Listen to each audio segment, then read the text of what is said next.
We're joined with Paul Doswell, leading up to the game against Bath City. Paul, I want to go back to Wednesday night first.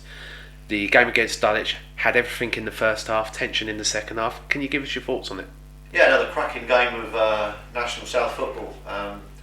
Do you know what? It was very similar to the Maidstone game, but obviously Wednesday night we got the goals that the Maidstone game deserved, I think. So, yeah, we played Maidstone and Dulwich at home now, two very good sides that will be there or thereabouts, and just from a pure footballing perspective, I thought it was a great game to watch. Say 4 goals, plenty of incident, sending off. Tommy Wright's chance and Billy's chance in the second half. You think you're going to get to the 3-2. Even in the last second, I think Baggy's been put in, and you're hoping for a little cross for Jake McCarthy to put a winner in. But now I've got to say I'm over the moon in terms of where we are sat in the league. Bearing in mind the well documented sort of 8-9 injuries that we've had over this last 6 weeks. So full credit to the players, because I think that they put on a great shift the last 5-6 games. You mentioned the league. Prior to the interview, I took a quick look at the league table, and I was absolutely astounded at how tight the top 10 are, with very few points actually separating it. I sort of allude that every game's a big game, but they really are, and taking advantage against those sides that aren't in the top 10 is crucial. Yeah, well, it's a snakes and ladders league. If you don't win, you could go down 6 places. If you win, you can go up 4 or 5 places.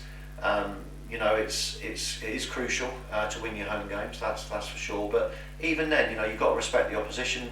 Maidstone and Dulwich. No, any of those 3 results were possible on the day. So, Bath come to us on the back of some better performances. That's for sure. I watched the Dartford game and I thought they were excellent against Dartford. Unlucky, really, probably not to win in the trophy.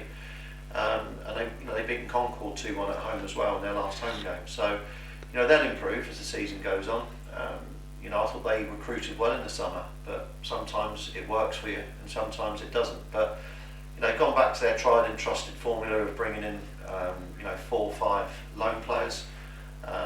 I think the boy from West Brom's now at left back. They got the lad in centre midfield who's on loan from Exeter.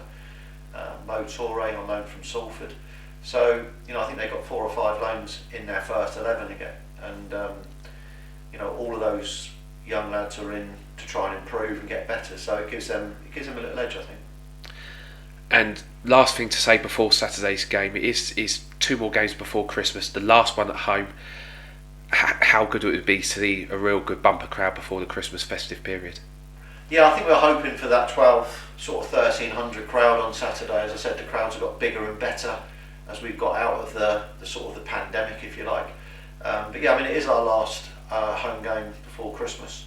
And then we end up with 2 really good games just after Christmas, with Hemel on the 28th and a big game against Dorking here on the 2nd. So it's strange to think that Saturday will be our last game before Christmas.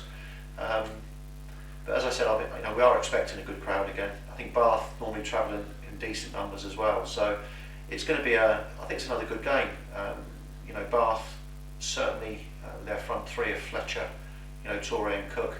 I think their front 3 are particularly dangerous, and we all know what Tom Smith can do, on a given day. So, it's another toughie tomorrow, but I'm just enjoying this league, Gary, this year. I think it's the best Conference South there's been for years, to be honest. And it's not even actually just the 11 teams that are in it at the moment.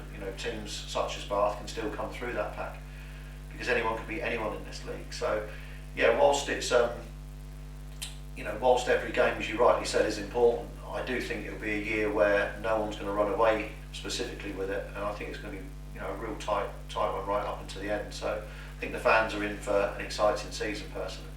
Paul, thank you for your time. Best of luck at the weekend.